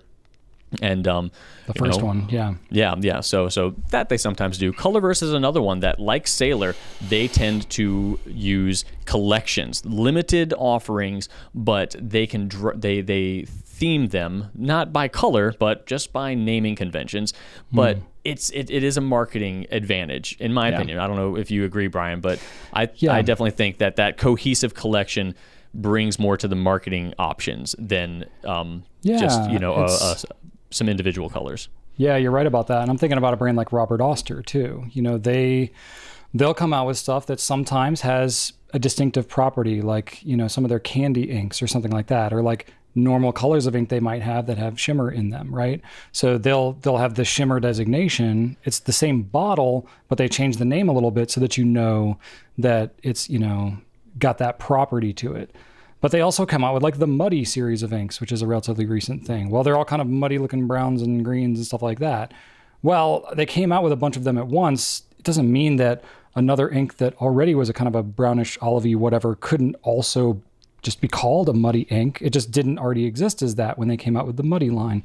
So sometimes it's like there's themes and collections to them that are literally just for, kind of making it up, or just like you would come up with, I don't know, a theme for anything in any product related market. You come up with a spring collection of clothing, you could come up with that clothing anytime. You just put it in spring and you call it a spring edition or whatever. You can do the same thing with ink, and I think sometimes, well, I know as far as the prices go, sometimes collections can have different prices. You would be amazed at how different the prices can be based on the bottle, the packaging, that type of stuff. Ink bottle prices can swing wildly. I mean, way more than you would think based on what kind of bottle that you're using. If you're using like a Noodler's bottle, pretty nondescript, medicinal looking bottle, very widely available, mass produced, that kind of thing, those are obviously much cheaper than some of these like Sailor specialty inks where it's a unique bottle. They might be handmade instead of mass produced. Can literally be like 10 or 20 times the price just for the bottle. And then you get into custom packaging and stuff like that. So if you're looking to make a unique collection and you're using a special bottle and you're making it a whole branding, packaging, collection, it's a flower theme or poetry theme or something like that. Sailor's done some of that. Some of the reason of the high price is not necessarily just because of the ink. It could be the bottle and the packaging and the whole thing. So there's a lot of actually different components that can kind of go into what makes an ink cost what it does. But, in actuality, it's complicated and it's not standard across basically any brand. So it's completely all over the place with every brand, which is kind of confusing. But at the same time, that's what you get with a small kind of boutique, industry. And to make inks is, it's a very entrepreneurial kind of thing. Like you can create a lot of different inks and kind of package it in different ways. And I think the collections and the ways that ink makers come up with the different inks is just one way of kind of expressing their own creativity and stuff like that. So it's not just like strictly utilitarian, like this many milliliters for this much and this price and da-da-da-da. Like, yes, you technically could standardize like that, but it would be really boring. And it's much more exciting to make beautiful looking artistic bottles with a theme and all that kind of stuff that have a cool name and all that kind of stuff that also look nice on the page. So it all kind of just fits in there somehow. Yeah, and I will also say that we've recently been trying to make an effort to separate these collections a little bit more on our website. It's tough. Right. Rachel has been doing a fantastic job with this. It is a lot of work, and if we do have that information to provide you with in these collections, we certainly will. So rest assured that we will be doing our part to differentiate these as we are provided with the information. A lot of times we are not, but we will do our best because we also appreciate the clarity. So thank you for the question. We appreciate that. Yeah, very cool. All right, so moving on to question number 5. Brian, our last question of this week. Marianne says, "Hello, Pentleman." Does the use of silicone grease affect the ink? When I used to convert some of my fountain pens to eyedroppers, it seems to have made the ink, Heart of Darkness in this case, a bit thicker. Maybe I used too much of it. Thank you, and keep delivering excellence with your company and your pencast. Thank you. Yeah, thank you. What's a pencil? I don't know. If we're pentelmen, I'm kidding. I know it's. Oh, that's right, because there's no gentle. It's a play off of gentleman. Yeah, I'm just kidding. Yeah, kind of like couth and uncouth. Yeah, so you, it really shouldn't make your ink thicker. You don't really need that much grease. You know, I don't, obviously I don't see what you're doing, so I can't say definitively, but you know, the silicone grease should maintain its integrity. It should not be dissolving into your ink. If it was making your ink thicker, then that's what would have to be happening. You would have to have ink actually like dissolve the silicone grease, which if that was the case, it would completely defeat the purpose of having silicone grease, and you know, it wouldn't even serve its purpose. It would start to leak out of your pen and all that kind of stuff. So it's not like it's going to leak out of the excess that you put, but then, you know, still hold it on the threads where you want it to. It would, if it's going to dilute and degrade, it's going to do that universally. So I don't think that's probably actually what's happening. It's probably more of a coincidence than it is an actual like causation of whatever silicone grease you're using and it causing your ink to seem thicker. You know, again, I don't have a lot of context to go off of here, but you know, ink can seem thicker if it's evaporating. You get water that's evaporating out of the pen, you have a higher dye content and lower flow and stuff like that, and it can seem thicker. So it could just be that it seems like maybe the silicone grease is getting in there and kind of making it thicker, but that's actually got nothing to do with it. It could just be that some water is evaporating out of the ink and then it's seeming thicker in that way. That's what I suspect is probably the most likely cause of your situation. I know the silicone grease, I don't even know which grease you're using. I know the grease that we use is 100% silicone, food grade. It's the same kind of grease that they'll use on like, you know, machine equipment and like food processing plants and like that type of stuff. It's industrial grade stuff. It's very pure. So it should not be mixing or reacting with any of the ink that you're using in your pens, which is why I'm like, I've never heard of that being a thing, and it really shouldn't be. But again, if you have some other kind of silicone grease, maybe there's, you know, some variation of it for a different purpose for plumbing or something like that, but it's maybe not 100% pure. And there could be other stuff in there that maybe is mixing. That is possible. I haven't really heard of that happening a lot, and I haven't really heard of that affecting ink as much. I know that with certain plastics, if you have not pure silicone grease and you have other like petroleum bases and things like that in there, you can get reactions. You can get some yellowing and some other things that can happen with the impurities in this case that would happen if you use a silicone grease that's not pure, you know, that can happen with the plastics. But I've never heard of that really impacting the flow of the ink. So it's just possible, but it's not like a super common thing that I would necessarily, you know, it's like they say if you're in medical school, like listen for, if you hear hoofbeats, think horses, not zebras.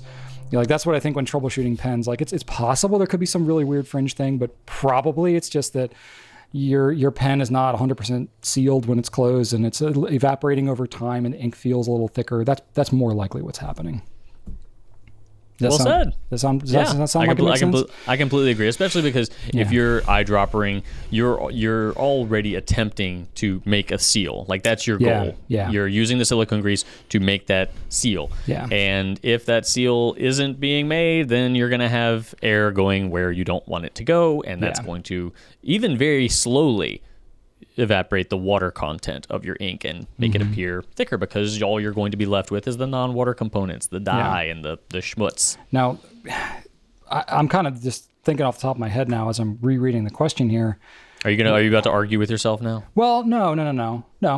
Everything I said is spot on. Okay. But, you know, the term like ink seeming thicker, I can interpret that as ink is flowing more and is more saturated and that kind of stuff, being thicker. Or I could think of it as like thicker as in it's not flowing as well and it's like seeming dry, you know, and that kind of thing. That's what I took it as. I've heard it used in both contexts. Like I think ink being thicker could be like the line is thicker on the page. Like some people talk about it like that. So I interpreted it kind of like you did. So the one thing I will kind of say as a caveat in there is if you do put too much, it's not necessarily too much silicone grease, but if you put silicone grease in there and it's not just on the threads, but you know, some pens you have the back of the feed or like the post of the feed, if it's a cartridge converter, if you're slopping some silicone grease on there and you're kind of just going bananas, and you get some silicone grease onto the back of that feed post, and it can actually impede some of the flow. You're physically blocking, and that's what silicone grease is for in this instance, is to keep it from flowing out of the threads. But if you accidentally get it on the back of that feed, that can impede the flow going through, which I guess could be interpreted in depending on how you're using the word thicker.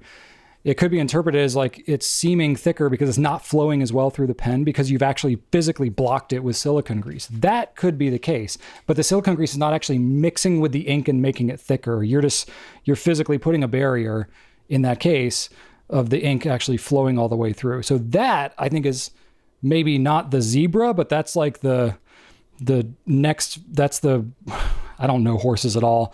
Not your most common horse, but your second most common horse. I don't know. I literally know nothing about horses, but it's not a zebra. It's something in between. A donkey. I don't know. That's not a horse, but whatever. Sure, it's got hooves. I'm so far out of my depth with this, but whatever. You get the point. It could be that that's the case, you know. So if that's the case, use a toothbrush or something. Try and really, really clean out that feed. Just an old toothbrush that you already have laying around. It doesn't have to be anything special. Anyway, you're going to need to physically try to get that silicone grease out of there if you think that it has gotten into your feed. So that's like the one thing whenever you're using silicone grease on anything, you can put it on the threads. And if you have a little extra and you got to wipe it off, that's fine. But you don't want to slop it in there so much that you actually impede the ink flow, because that'll cause you all kinds of problems. If only they had a place to buy a toothbrush. That would be perfect for this. Wouldn't it though, Drew? Wouldn't it? Where can you even get toothbrushes these days, Brian? I don't even know. Literally everywhere. Everywhere. I don't you probably know. have 7 of them in your house right now. Love it. Okay, let's move on to the tip of the week. This is all you, my man. What you got for us? Full disclaimer, I think this is our last tip of the week that we have from the original list that we created when we started the Pencast. I got one that I wrote down here. So we got a lifeline for one more Pencast, but we got to come up with some more tips. So if y'all have any, please leave them in the comments of things that can help your pens, ink, paper usage. Really, we just need to sit down and brainstorm some new ones, but there'll be more. Yeah, we want to keep the segment going. Anyway, the one that I have for you today is about using a syringe to fill a piston filling pen, especially if it's a piston filling pen where you can't remove the nib or the feed. But I'll kind of talk about both, right? So I've got a little TWSBI Mini AL here. Why not? It was the one clean piston pen that I had sitting on my desk here. And now you're gonna make it dirty. I am gonna make it dirty. This is all the pens that I have. Yeah. Anyway, which is funny because when I tried to take a note, like none of them would write because I just filled them once and they've been sitting here for weeks. Anyway, I'm just killing Drew's soul right now. Anyway, so ink syringe. We sell these. It's a blunt tip syringe, so won't hurt you unless you really try to make it hurt you. Anyway, leave these lying all over your house or your office and people will think that you have problems. But anyway, around here, people know what's going on. So when you are trying to get a maximum filling in your piston pen, you can get it a good 75, 80% filled. We've talked about doing the upside down, kind of expel the air out of it to get the whole thing. That works great too. But, this is an alternate method for trying to maximize the filling of your piston pen. Or this is actually a really great trick for if you are trying to fill it from maybe an ink sample and the pen doesn't quite fit in there. So you have like an M800, M1000, something really large nib, and you can't really get a good filling out of an ink sample, or your ink bottle level is really low and you just can't get it all the way down in there. You don't have a face sucker nib, so you got to submerge the whole thing, but you just can't because there's not enough left. This is where the ink syringe can come in handy, right? So this is a fringe case scenario of a hack, but we're 38 episodes in. Come on, we've covered a lot of the basics. So essentially what you can do is you can it's almost like bottle feeding your pen, right? So I'll give you a demonstration here. So I have, an ink sample, right? That's just like a teeny little bit of ink left in here.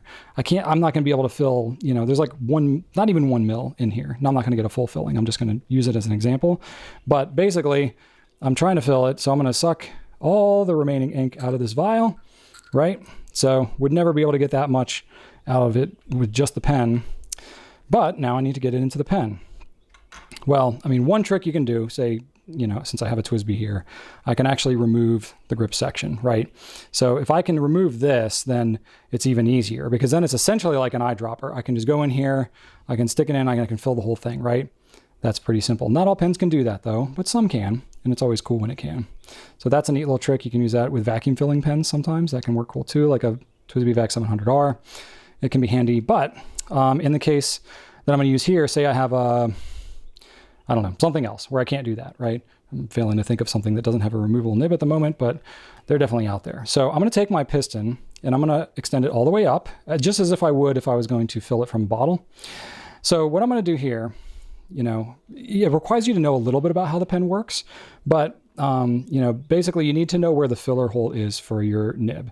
Now, if you've got fins like this TWSBI here, you can saturate the ink in the fins and it'll kind of work its way down and that's fine. But it can be more effective if you know where the filler hole is so that you can really get it right in there. But basically I'm going to just take and I'm going to expel just a little bit of that ink out. Oh, I'm going to drop it on my hands, which is going to be great. Yeah. And then you'll want to saturate the feed. Oh boy, I'm dripping more on my hands. Okay. So I'm making a huge mess. And then you just pull a little bit down into the thing. A pipette would give you more drop control. Oh my gosh. That, right? Oh, shut it, you. I am making a huge mess. What is wrong with me? Oh my gosh, this is a disaster. A few pencasts ago, Brian and I debated whether or not... This is a terrible idea. Why am I even doing this? I've never tried to do it with this pen. It is not working super great with this pen. Okay, there we go. Now it's got in. Maybe I was holding it. You've got a drop in there. I think I was holding it too far back. Okay, so it's going to require a little bit of experimentation. Drew with his little pipette. Okay. I tell you, all right, there drop we control. Go. Now I go in a little bit. It's basically a painstaking process. Oh, see, now I'm bottomed it out. Oh, now it's going to come out too much. Oh, no. Okay, I got to get back in there. All right, this is... Well, I think the concept is No, I have to actually accomplish this now for my own ego. Right. My hands are covered in ink. I got it on my desk. So do this over your sink because... Or do it like slightly, like completely parallel to the floor or the desk. You're holding it up so that... No, that's why it dripped all over me before, because it was just rolling right off the nib. If I hold it up... Oh, I see. Yeah, that's the thing is like other pens I've used before, like the Pelicans, they do better if you hold it at more of a flat angle. This one does better if you... Okay, so there we go. Now I'm getting it. So I'm saturating the feed basically. I think I'm like out of ink in this thing now. I've gotten more on my hands than I have in the actual pen. You know what? Sometimes that happens. You get the concept. This is a terrible way to do it. Look at what's on my hand right now. I have never failed this much at a demonstration before, but we're recording this in one take. And I kind of love it. One time I was answering comments on YouTube, Brian, and somebody said, be professional. Like, why would you have ink all over your hands? Like, clearly you don't know what you're doing. Who said we're professional? Well, also, like, if I would say that the most experienced fountain pen user is no stranger to inky fingers or inky hands. I mean, come on. It usually just means that you just don't care and you're just kind of like, just screwing around because you don't have time to wash your hands. You're just you're in it. An ink splatter is our company logo, right? Like, come on. We did that very intentionally for a reason. For me, it is pride. It's like, hey, I've been doing some stuff today, man. I've been doing some swabs. I've been just, cleaning without worrying about my fingers. It even happens if you're using a paper towel to blot your ink. Like sometimes it goes through the paper towel and gets on your fingers. It does. Whatever. It is. Doesn't mean you're doing anything wrong. You're being careful. You're just not like, whatever, inky fingers. It's cool. If your hands look like this, you're doing something wrong. You're doing something right. Badge of honor. No, I was not doing this right. I was doing I'm trying this to give wrong. you some credit. No, don't give me credit. This is shameful. If your hands look like this is troublesome. People will think you have something wrong, especially if you're using the wrong color. If you're using like a red or a pink or something like that, people will be concerned for you. This looks kind of cool, and it kind of like complements my ring well too. It looks kind of neat, but this is it's all under the ring too. Love it. It's everywhere. You can like it's like working its way like through the vein, like the little, not the veins, the, what do you call those things? Like the wrinkles in my hand. Yeah. This is ridiculous. But I think you did a great job. I don't think anybody wants to try this now because I've demonstrated it so bad. You've done this successfully on another video, I'm pretty sure. I have literally never done it worse than this. This is the biggest. You've done this before. This is the biggest syringe filling fail that I've ever had, and I'm so glad that it happened on a Pencast. So the Pencast. Welcome to authentic pen life. Love it. Oh, it's delightful. It's delightful. You should know that no matter how much experience you have, you can still epically fail with your ink filling. But that's the concept anyway. It's definitely going to work better with some pens than others, but it should be your last resort because it's the worst. All Hooray! right, moving on to the pen spotlight, the Conklin Crescent Filler. All right, Drew. You got a lot to say on this one. This comes from no notes in here. No notes. Oh well, you know, I know what my feelings are about the Conklin Crescent Filler. This came to us from YouTube land. It was recommended that we talk about the Conklin Crescent Filler, and it's a unique pen, Brian. It is. Okay. Historically, the Conklin Crescent Filler is the first self-filling fountain pen ever invented, right? I believe so. Yeah, I believe so. I'm going to go ahead and say it. 100% definite. I'm never wrong until someone tells me I am. So, yeah, that's a big deal, and Conklin's still making them. It is the only pen that the Goulet Pen Company is currently selling that is a bladder filling pen. It's got a rubbery, some sort of sack situation in there, and the Crescent has a bar. Some sort of sack situation. Some sort of rubbery sack. Yes, sir. Wow. The Crescent is attached to a bar that then kind of presses down on said sack, and then the ink goes all up in there. So it's a different sensation, you know. When you're hitting the button, it's kind of just like up and down, up and down, up and down. But then when you actually suck the ink, the Crescent's like, and you see it rise in a different way, and that's when you know you got some. So it's an interesting pen for sure. And it's having to work. Yeah. If it's got no ink, then you're just depressing that bladder, and then it's just sucking in air. But as soon as you put it to ink, it's like you can tell when you got some. That's how you know it's working. Yeah, but and you got to do it a couple times. I will say what's hard about this filling mechanism is you have no visual gauge. Nope. Other than the speed of which the bladder is like rebounding, right? You have no visual gauge for how much ink has actually gotten into the pen, which is probably my single biggest frustration, is that you don't have any visual cues to go off of, which is not uncommon for most pens, but you know, it's not like a piston filling pen where you have a little more control as you do it.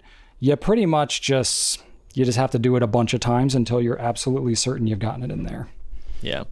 And Conklin also calls it the Mark Twain Crescent Filler because the author was a fan of this pen, and the chased black Conklin Crescent Filler is more or less the same design as the original. So that chased black design is pretty iconic as well. So if you're looking for a pen that is pretty faithfully recreating, you know, one of the more iconic popular pens from, you know, the dawn of fountain pendom, Parker did release a new 51 kind of recently, to mixed responses from what I've heard. I've never used one, so I can't say. But I can say that this one, you know, it's still a Conklin pen. What doesn't have mixed responses? Right, exactly. Especially anything like, you know, Esterbrook brought back the JR. They're not calling it the J specifically, but that is a kind of, you know, holdover from an original vintage design.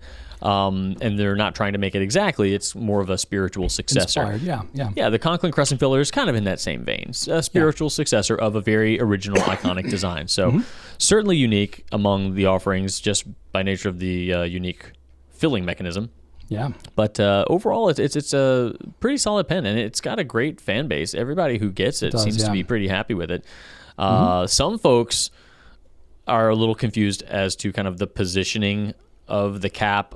If it is a multi-start cap thread, so if you thread it on and the crescent isn't aligned with the clip, just do it a couple more times. It'll eventually get there.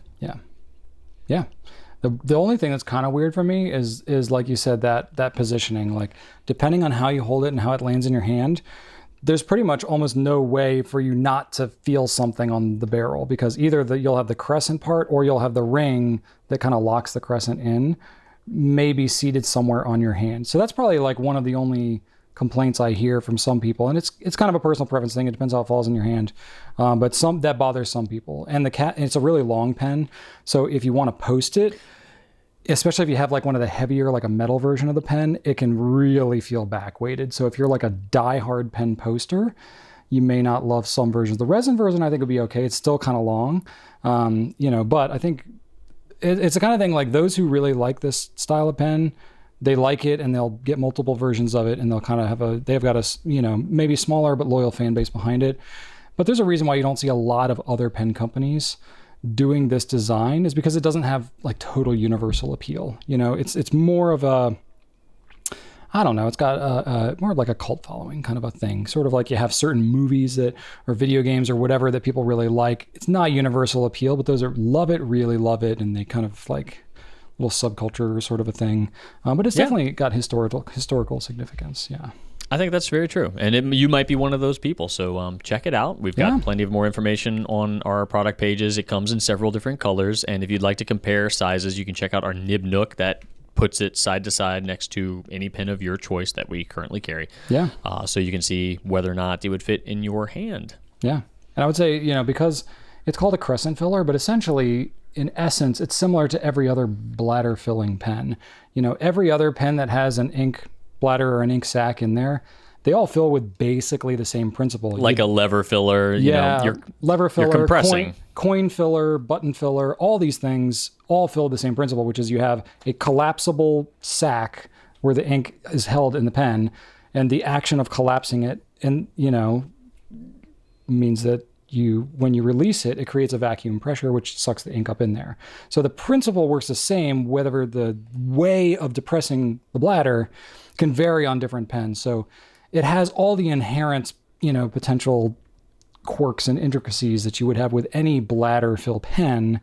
So if you know that you can deal with those quirks of any bladder filling pen, you may love this pen. But if you've never used it before, there's nothing that's revolutionary about it, particularly now with other filling mechanisms, that you're going to be like, wow, where's this been all my life? It's more like, wow, this is kind of cool and quirky, but I'm not going to say it's superior to almost any other modern filling mechanism, because it's not, in my opinion. No. It's more but it was groundbreaking at one time. But I have a couple, and I'm like, hey, this is cool. It's different. It's unique, and that kind of thing. I'm glad I have some, but it's not my daily writer, but that's okay.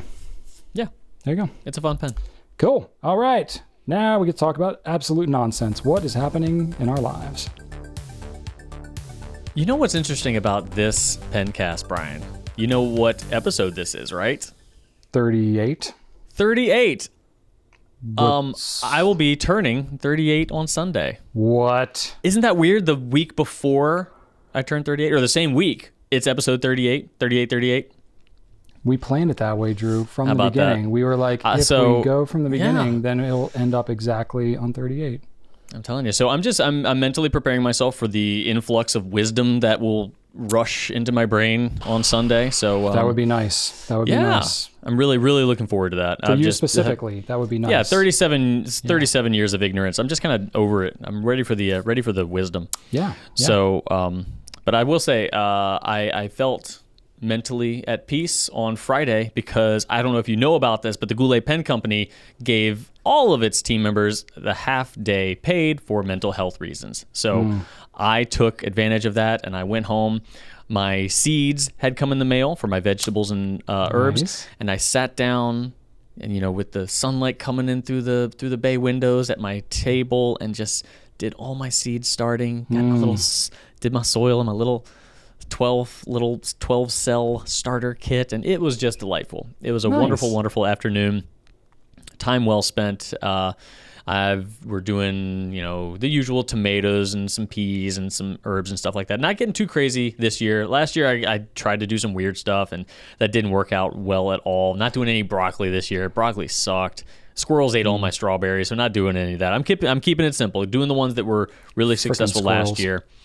I tell you, whether taking bagels, taking strawberries, scones, nothing is off limits with these things. No, they're just maniacs, crazy squirrels. So that was delightful. I had a really, really nice Friday, really nice half day, and then that got me ready for the craziness that was the Baltimore Pen Show on Saturday. So I woke up early, drove up to Baltimore Saturday morning, and spent the day at the Pen Show. And that was my first time going to the Baltimore show, and it was quite delightful, quite an experience. Nice. The drive up was pretty nasty. It was rain in Virginia, and then wintry mix in DC. Snow. We got snow here that day, and then legit snow in Baltimore. Yeah. So it snowed in Virginia too. Yeah. Yeah. Eventually, yeah. I got the whole 3 versions of winter precipitation on my drive up. We're done. And We're it was done with that. windy. It was like one of those drives where like the wind is actually like moving your car. Oh, yeah. It was like 40-mile-an-hour gusts of wind. It was crazy. Oh my God. So I was like, it would have been fine if I just was able to put one hand on the wheel. I'm like, come on, can't I just have a relaxing drive? Nope, gotta be ready for these, moments. So that was kind of dumb, but at the show it was nice. Saw a lot of pen friends, got to talk to our delightful vendors, and overall it was a wonderful, wonderful experience. How big is that show? Because I've never been to Baltimore either. How large? Like how many tables would you guess? It's one big room, so it's kind of hard to like compare versus some place like Atlanta, which does the whole multi-room thing. Yeah. So I'd say it's about the size of Atlanta if you kind of combined it all. Okay. It's a pretty big room, a big ballroom, for sure. Bigger than Raleigh, because you've been to Raleigh a couple times. Yeah, bigger than Raleigh. Okay. Yeah, definitely bigger than Raleigh. So okay. Not. It might actually be between Atlanta and DC. Now that I think about it, okay. It's just hard because Atlanta's more spread out. This is all in one room. So I initially want to compare it to DC just because it's one big room. I think probably a slightly smaller big room, but okay. It's pretty close to the main ballroom of DC without that secondary room. So if you were to fill that entire room with marshmallow peeps, how much do you think those peeps would weigh? I feel like that would give us a good idea. That's a good question. And actually, I have that written down. I was ready for that. The answer is on another topic. I was talking. I'm pretty stressed out about pen cleaning right now, Brian. Because what do you have to be stressed out about pen cleaning? You only ink 3 pens at a time. Because I'm being my choices being affirmed right now because I have 10 pens inked up right here from a video that I shot yesterday. Oh. And I'm just looking at them and it's just making me upset because I have to clean them. And I'm reminded why I live my life the way I do with my 3 pens inked up at a time limit. Because this is just I don't even like looking at them. It's this pile of responsibility laying on my desk. And I don't know how many you have on your desk right now that you need to clean, but it's upsetting. Well, one more now. And your desk itself? I did kind of wipe it up while you were talking, but it could use a more thorough cleaning. Yeah. So, there's this. So I would like to just say again, 3 pens at a time is the way to go because this nonsense is unacceptable. I think you just should embrace it, Drew. Just embrace the forever inky pen lifestyle. No, you've got that covered. It's a lot easier when you just embrace it, Oh man. So I will say that it's a little stressful, just them being on my desk. I kind of want to hide them, but I know I can't because I need to get it. You need the reminder. You need the visual reminder to clean them. Exactly. I do that. Do you do that where you put something like literally right in front of you? Oh yeah. Because I know that you have some of the same mental proclivities as I do, where if it's not in front of your face, it's basically doesn't exist. It's out of sight, out of mind. Yeah. Yeah. I will often clutter up a space so much that then I will just abandon that space and I'll just start working somewhere else. And I'll avoid going into that room. And then it comes to the point where I walk in that room and I'm like, nope. And I just leave. Or I need to find something and I just tear it apart and it gets even more disorganized at that point. Or Rachel tries to help or somebody tries to help. Or one of my kids goes in there and is messing around with stuff. And then I'm like, well, this is hopeless now. Now it's a whole project. This is a little bit of a deviation, but not much. I had a pen friend reach out to me recently about the 3-pen recommendation, and she fessed up that she has actually bought a pen because she didn't want to clean some of her others. Oh yeah. Has that happened to you? I mean, I'm getting so many pens all the time anyway that I can't really say. No, I've never gone to that extreme because I've never had every pen that I've had inked up. Right. And then needed and not wanted to clean them. I'm in a different situation. I have so many pens that I can always find a new pen to ink up. I want to say that our customer care manager, Adrian, I think she told me one time that she's done that before because all of her pens were dirty. She's like, I do want this pen and all my pens are dirty. Like it wasn't like the sole reason, but it definitely played into it. I've bought like socks and underwear before because I know that I'm not like, I haven't like gone to the store out of my way, but if I'm like whatever at Target or somewhere where socks are, and I know in the back of my head, I'm like, oh, I haven't done laundry yet. And I know I grabbed my last pair this morning. I'll because it's a contributing factor. It's a contributing factor to the decision. Yeah. If I'm ever cutting it that close, I'm like, I probably just need more underwear. Like I need to not be living that close to the edge. Fair enough. So I'll buy more underwear, more socks or whatever. So I respect that. I think we've been there. Has anybody else actually, all of your pens are dirty, and then you saw one, you're like, I want that. And all my pens are dirty too. So like maybe it wasn't the reason, but it definitely was like, that. It's just a loose justification for why it's what you it. needed. Yeah, it's what you needed to get you over the hump to buy a new pen. Yeah. Please let me know because I find that very entertaining. I'm sure at some point I've used that. I have a whole probably laundry list of loose justifications I can get to buying a new pen. Yes. You could easily throw that one in the mix. I'm sure I've used it at some point. Very good. There you go. That puts a big old smile on my face. Sounds like you need more pens, Drew. I don't know. I mean, yes, I do. For different reasons. But that means one's getting cleaned and put away. There you go. All right. Okay. So for me, I have like various. You know how you just have like some projects around your house, just little dumb things that you just let sit there for so long. And I was like, you know what? I'm going to knock some of these out because it was like, I love working outside. I get good exercise and all that, but the weather was awful this weekend here. It was cold and snowy and just gross, high wind. I was like, there's nothing I'm going to do outside that's going to be enjoyable. So I was like, you know what? I'm going to seize the opportunity to take care of some of this random stuff around the house that I've put off for a long time. So yeah. So we have 2 years ago, we bought new lights for like our bathroom and our closet and stuff like that. We already have working lights in there. So I've been under no pressure whatsoever to replace these things. Yeah. But for like a year and a half, I had all these things. We didn't have like a nightstand in like our guest room or whatever. And so like Rachel's parents would come and stay and they didn't have anywhere to put their stuff. So I had like taken all the lights and like stacked them on top of each other, still in the boxes, and like put like a bed sheet over it to make like a nightstand kind of thing. Oh, so talking nice. about the like out of sight, out of mind thing, I like for well over a year, never even thought about these lights. Because I don't even go in that room hardly ever. And they're covered with a blanket. And they were serving a purpose. I was like, my God. Now it's actually serving a function, and I would have to go get a nightstand and then replace the thing. So I was like, it's fine. So long story short, this stuff has been sitting there forever. And it was to the point where Rachel actually got a nightstand and then was like, Brian, you need to now move these because they can't be move your ghetto nightstand anymore. Out of here. So I like put them in my closet, and I've been like stacking my hamper on top of it because I was like, well, I have the hamper, but then there's like dead vertical space above the hamper. If I like put the lights under the hamper, so I have the hamper like eye level almost. And I've just been taking clothes and like, whoop, throwing them in there.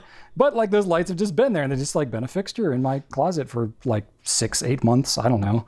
So I just look at them and it's like, well, they're sort of serving a purpose. They're not really in the way, but I was like, okay, let me work on this. So I installed one of the lights. It took longer than I would hope for various reasons. It was one of those things where like, you replaced like light fixtures before. Oh yeah, I hate it. It's like this little pedestal. So it's got like a pedestal thing. It's like a hanging light, and it's got a glass bowl. And this whole I thing. hate it so much. It looks good. Rachel picked out good lamps and all that kind of stuff. And we did it together, whatever. But like she was more gung-ho about it than me because I'm the one that's going to install them. But, anyway, it looks fine. But, I'm like, I'm literally just taking a light and making it look different. It's like not the most rewarding thing personally for me to do. And it's like the thing where you're like, you're just going to be holding your arms up the entire project. I hate it. It makes you feel so weak. I'm like, why can't I just hold something? Why my shoulders hurt so bad? I'm just trying I'm trying to use a screwdriver and it's like, I feel like That's why I hate it. That's why I hate it. It frustrates me so much because I tell you what's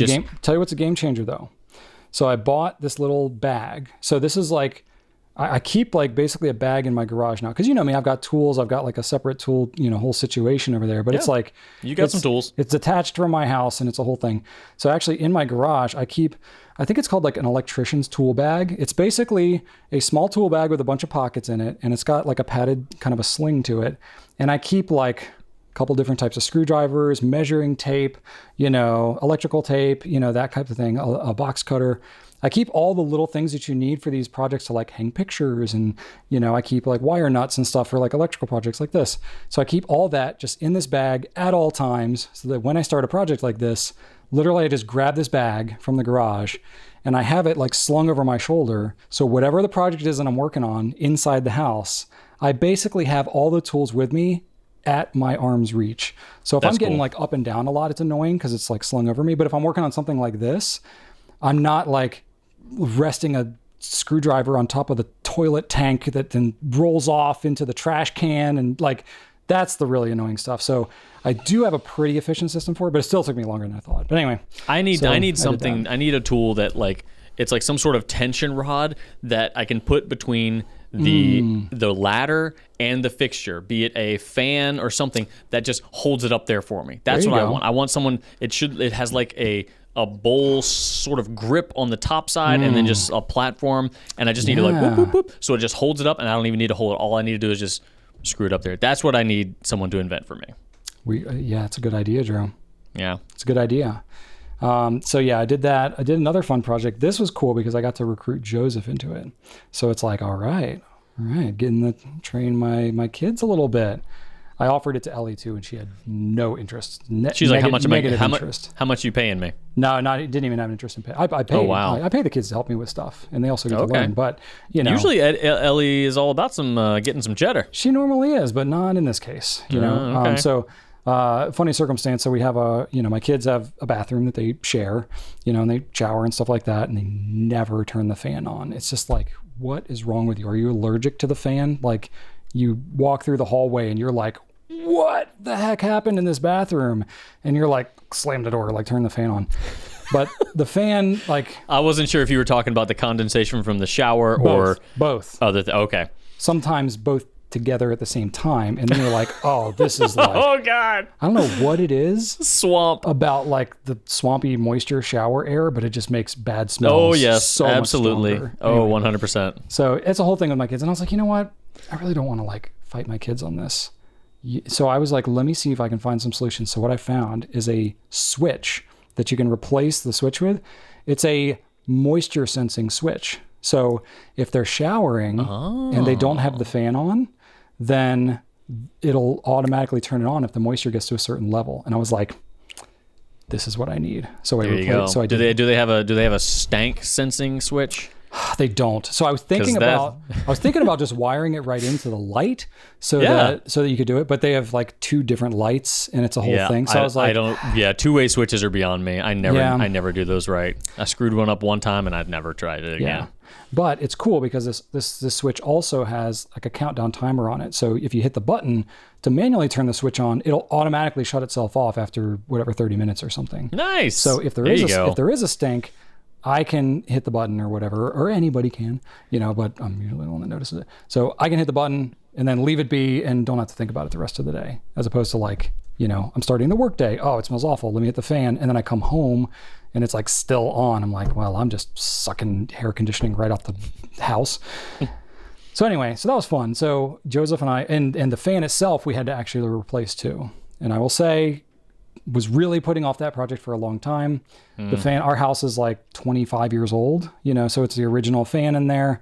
And the kids called it the demon fan because it sounded like, it was like, whenever they turned it on. It sounded awful. So they called it the demon fan. So I was like, all right, we'll replace the demon fan. But I just did like, it was the kind of thing is like, all right, Exercise the demon fan. and this is like, it's one of those above your head, shoulder kind of projects. It's in the bathroom. It's like right above the toilet. So I can't even like put a stepladder right there. It's like, I gotta have it off. So I'm like leaning and it's just like, I was not excited about this project.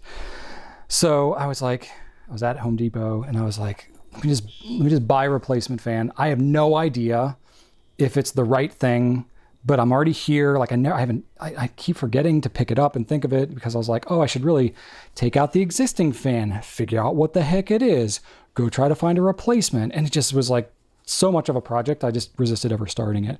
So I was at Home Depot. I was like, screw it. I'm just going to get a replacement fan motor. I'm going to figure out, see if I can make it work. It probably won't, and I'll probably have to return it, but I'm already here, so I'll just pick it up. Well, I did that, and I got home, and the housing part was too big to fit, just replace right in there. But like the motor and all the components were identical. So I was able to actually like take off the motor and just put it onto the other housing, and it worked. And I was like, wow, I almost never can just like randomly buy a part for something that goes in a bathroom and have it actually be able to work in the end. And Joseph was there with me the whole time, and I showed him how to shut off the electrical circuit and the panel and everything. And he was like learning all this stuff, and I was like, yes. Like I love teaching my kids stuff like that, but I have to like really, it's rare that they're like willing and able and we have the time, and it's the kind of thing that they are interested in, anyway. So that really worked out, and I was like, sweet. So we got rid of the demon fan. There's no more swampy pooping happening in the bathroom anymore. And Joseph got to learn some stuff. It was a great project all around. I'm very excited about that. I completely understand. As far as I know, I've lived in my house for about a year and a half now. As far as I know, the current owners of my previous house still have a aftermarket bathroom fan motor zip tied into the housing. Oh gosh. So I get you. It's hard to find those parts. Zip ties hold for a while. They should be all right. I looked. Oh yeah, I'm pretty. There are several zip ties in there. I looked at the model. Like this is it. I found compatibility. Yeah. But still no. It's no. Probably because whoever installed the previous one did some crazy thing to fit it in. Yeah. Who knows? But it's in there. Yeah. There you go. It works as long as it gets out the stank. Then you're fine. But yeah, moisture sensing and timered fan controls. That's a thing. There you go. It's not that expensive either. Anyway, another cool thing, we watched the movie Encanto with our kids. So according to Ellie, she was the last kid in her class to have seen this movie, and everybody's been singing the songs and all that kind of stuff. So watch that. It was pretty cool. The music was obviously the best part. Visually, it was pretty stunning too. So the storyline, I was like, okay, there's some holes here, but I completely agree. That's exactly how I felt. It was like the songs are insanely catchy, but as far as other Disney movies go, does not hold a candle to any of the greater stories. Haha, hold a candle. That's a nod to the movie there. No, I mean visually and musically, it was very entertaining, very enjoyable. Yeah. So now we all have this freaking song stuck in our head constantly, but it's cool. Also welded some stuff, so that's a thing. I bought a welder last year. This was a total I just want to learn how to weld. Watched YouTube videos. I have never welded it before. My father doesn't know how to weld, so he never taught me. I don't have an uncle I have uncles that weld, but I don't live anywhere near them. Never learned it growing up. So literally it was just like, I just want to know how to weld, and I just got to teach myself. So I literally did. And now I'm getting more confident welding some stuff. But this one was I have a trailer that I can haul some pretty heavy things on it. And I wanted to weld some big rings to be able to strap stuff to it. And I was like, okay, there will be some structural stuff going on. This is not a superficial weld. This will be I will be tying things down and driving down the road with this thing. So I have to really know what I'm doing. So I bought these rings 6 months ago, and I just haven't I wanted to practice and do other little projects first before I felt confident enough to do welds that were this structural. So I've been working on that. I have 6 of these rings to weld on, and I've done a lot of the prep and all that. And I've welded 2 on so far, and they're rock solid. I feel awesome about it. So I'm that's been my new as I have half an hour here, I'm I can weld one more ring on. I can't get a dedicated 4 hours or whatever to do the whole thing, but I've been able to get it in here and there. So anyway, I'm enjoying it. I'm a handy guy, and I like doing handy things. And I don't know, welding is just, it's dirty and nasty. And I like woodworking much better than working in metal, but metal is pretty cool because you're I'm literally fusing metal together. this arc is as bright and as hot as the sun. Like there's like a really cool like inherent feeling you get when you're working with this stuff. It's also terrifying because then like sparks are going everywhere and you get it on your skin and you're like, oh my gosh, that hurts so bad. Anyway, I'm very safe actually. That's very rare that happens, but still, I don't know. It's kind of interesting. Welding's cool. And then last thing, I just thought it was kind of fun because I found a great household use for our silicone grease that we normally use. I'm reading this here, and yeah. So there's a story here. We have a hamster. Her name is Olivia, and she has the spiritual successor to our hamster Hammy, who was a dear sweetheart of a hamster, but the laziest animal I think I have ever seen. Like, I think I saw Hammy on his wheel maybe twice in his life. So we have these hamster wheels, but they were basically untouched. So Olivia comes along. She's a total spaz. And she, like 11 o'clock rolls around, she wakes up and she is just like running through the cage constantly, jumping on the wheel and just going nuts on the wheel. Like, she probably clocks like 6 hours a night on this wheel. So what happened, it's like a plastic wheel, So what happened is she was like wearing away the wheel and it was like squeaking and making these noises and stuff to the point where the kids, not that they really want to go to sleep when they do anyway, but they're like, I can hear Olivia on the wheel, like making up any lame excuse to not have to go to bed, right? So, but I mean, it was legit. Like you could hear it. So I was like, you know what might work? Some Goulet silicone grease. There we go. So some food grade silicone grease. I clean the wheel because she brings all kinds of crap in there and poops in it and pees in it all the time. It's disgusting. So we clean it on the reg. But now whenever I need to reassemble the wheel, put a little bit of silicone grease on that little plastic axle that's in there. And it is like smooth sailing. It's like stealth wheel operation. And I was like, heck yeah. And it's all food grade, safe, all that kind of stuff. So I don't have to worry about that. And I was like, this is pretty cool. And it doesn't need a lot, just a little bit of grease. Just a little bit. Just a little bit. But yeah, so I thought that was kind of fun. Hey, it's not every day I got to use like pen stuff for random household needs. But if you need to grease your hamster wheel, silicone grease will do it to perfection.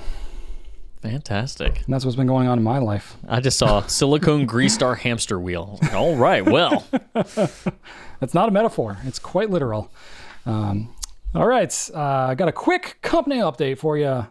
Not much, but it's something. All right, well, for those of you that know, March 14th is considered Pi Day, which 3.141596, whatever the heck the numbers are, I don't actually know. But 3.14 is math, pi, whatever. And so we bought some pizza pies for everybody at the office. It was cool. Yes. And, like, we have a lot of people still working remotely, so there weren't all that many people. So we were like, let's just buy a medium pizza for everybody that's in the building. Yes. So Drew was there. He's like, oh my God. He was like, I very much enjoyed having an entire medium pizza to myself. Oh, it was so wonderful. So they sent, of course, Goulet, it's just always so considerate, like sent out a survey so everybody could fill in what they like the most. And at the bottom was like, if you could make your own pizza, what would it be? I was like, all right, well, no one's ever going to do this because I like a pan pizza, extra cheese, and then also cheddar, and then also jalapenos. I'm like, no one's ever going to be, I'm not going to get this, but whatever, I'll do it. So this comes around, they're like, hey, we're just going to get everybody their own pizza. And I was like, wait, what? You're like, so I'm getting I'm getting my pizza, which my wife never wants to have, so I never get my pizza. So I just was sitting there in the break room with the thing just open. I'm just eating the pizza right out of the cardboard, like just an animal. living life at its best. That's awesome. And then, so I ate half the pizza that one day at lunch. And then the next day, I take this pizza home. It's like, hey, Shannon, how you doing? And then I ate the other half of the pizza after warming it up in the oven for a little bit.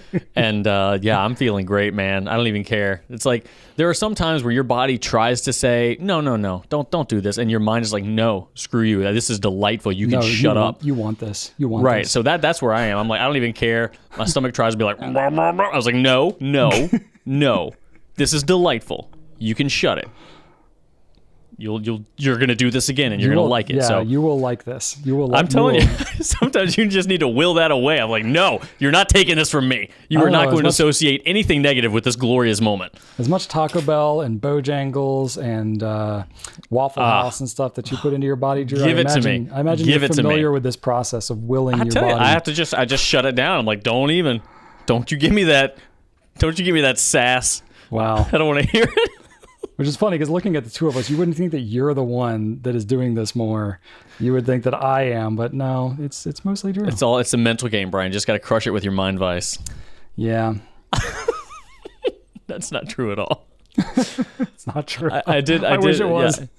I did have one person write into the Pencast email and just all the wait, it might have just been a YouTube comment. I don't know. Either way, Kate sent a message that just said Waffle House is the best restaurant ever. The end. I'm like, you know what? How delightful is that just someone watches the Pencast and it's like, I'm going to take time out of my day to write Drew a letter that says, yes, you are correct. Waffle House is amazing. And I'm like, that's wonderful. What awesome. A great job I have where I can talk about Waffle House and get an email about Waffle House. Like, man, I'll tell you. I don't know about that. No. This is it. Waffle House is better than it has the reputation for, I will admit. It is. All right, that's what we got going on in the company. I think that's pretty much all we got. So let's go ahead and wrap this thing up. All right, everybody, that's what we got for episode 38. Everybody, happy birthday, Drew. Happy birthday to you. Never officially said that, but... Thank you. You know. I'll take you to Waffle House sometime soon. You can celebrate me. You know what? When we went to the Atlanta show last time, this was several years ago, Drew and I, that was the only time I've actually eaten at a Waffle House with Drew. And I ate there and I was like, okay. Like, this is actually not bad. Like, this is not as bad as I make fun of you for it. Like, I get it. As everything that you make fun of me for. Yeah, that's true. Not actually that bad, ever. Nothing's ever that bad. I just do it because it's fun. It's fun to make fun of Drew. Anyway, I want to thank you all for watching. Please leave us some feedback. We got a bunch of things. We need some, not pen suggestions. I mean, we'll always take pen suggestions for tips of the week suggestions. Yeah, as well and let us know if you use water to store your pens in. We want to know about that as well. Yes, and there was something else, wasn't there? I don't remember. That was just like 2 hours ago. But anyway, be sure to check out gouletpens.com for all of your fountain pen, ink, and paper needs. You can email us at pencast@gouletpens.com. And my random fact, which is truly random today, is that a single cow can make roughly 200,000 glasses of milk in its lifetime. One cow. I have no frame of reference for that, but it sounds like a lot. That is 12,500 gallons of milk. It's a lot of milk. One cow. That's a lot of milk. Incomprehensible. It's pretty incredible. So anyway, there you go. That's what I got for you today. Thanks, everybody, and we will catch you on the next one. Right on.